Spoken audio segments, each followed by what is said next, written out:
Have you guys ever wondered exactly the breakdown of if you even are a whale and you're considering going after anything on the leaderboard?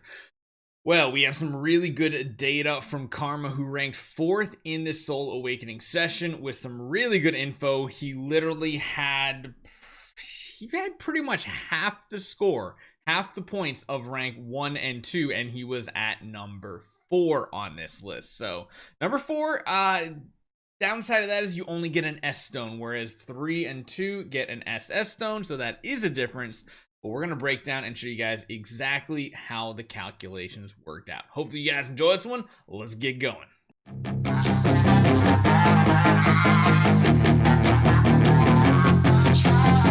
So essentially what we're looking at here on the list is this information is coming from our friend Karma here, who ranked 4th in this event. 19,800 points. We're going to break down exactly how he got to that point, and as you guys can see, you basically multiply this by 2, you're essentially at the first place rank. So first place literally went in double. Something we might break down later today, we've been tracking who has won and with how many points over the past few, actually I think we've tracked it since the beginning of the year, and I think there's been 5 Soul Awakening sessions since.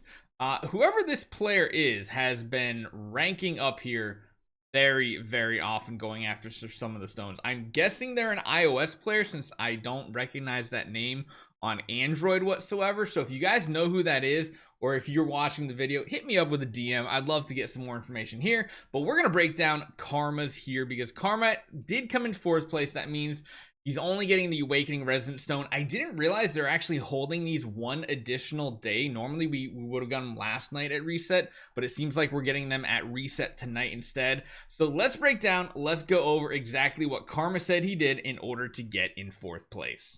So formatting this is going to look a little funky. You might see a black bar down here. Just ignore it. If you're on YouTube, you might not even notice there. If I scoot over here, it'll look like there's nothing on that side. But this is what we had broken down. So he said, I had a total of 17,093 points at this point in the event. That came out to be 2,881 awakenings performed, 122,000 starry gems invested and flipped into contract starry gems by buying C-, C, and C+ copies with the retirement buyout. So that's something we've shown you guys before, where you literally are in game here.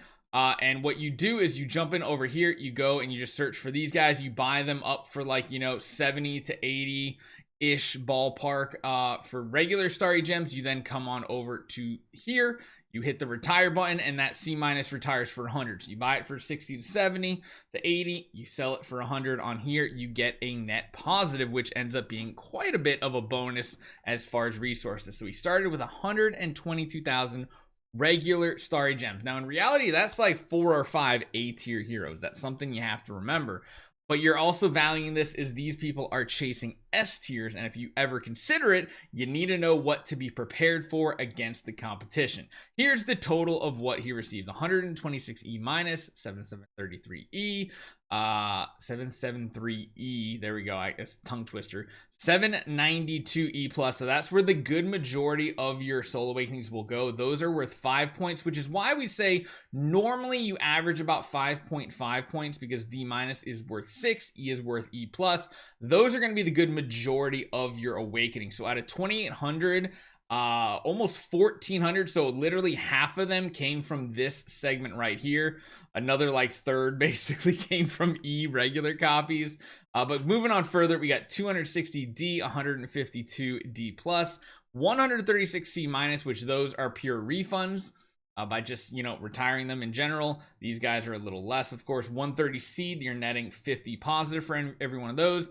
57, you're getting a lot more. And then you have the B tier and higher. So luckily, he did manage to hit 1 A-, although he didn't say what he hit with the A-. It could have been complete and utter garbage. Nothing above A. So you didn't get any A+, S, SS, or SSS. So basically it comes out to be he averaged 5.933 points per awakening on average. That's probably something I've seen something more realistic, is a lot of people average closer to 6 points per soul awakening.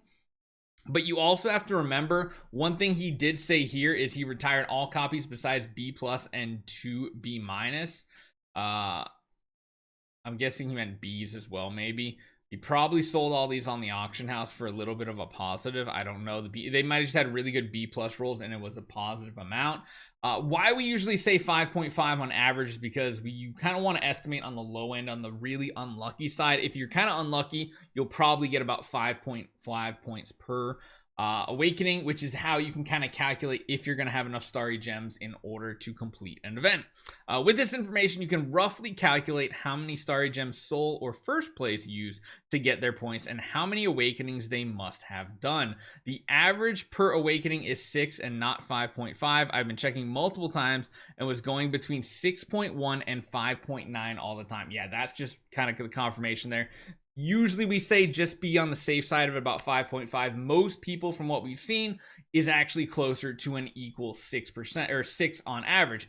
But if you're trying to calculate an event and you're using 6 as your average and you become the 5.9, then it feels pretty bad. So it's always safe to assume 5.5 is what you're going to get, up to 6 points. So just keep that in mind.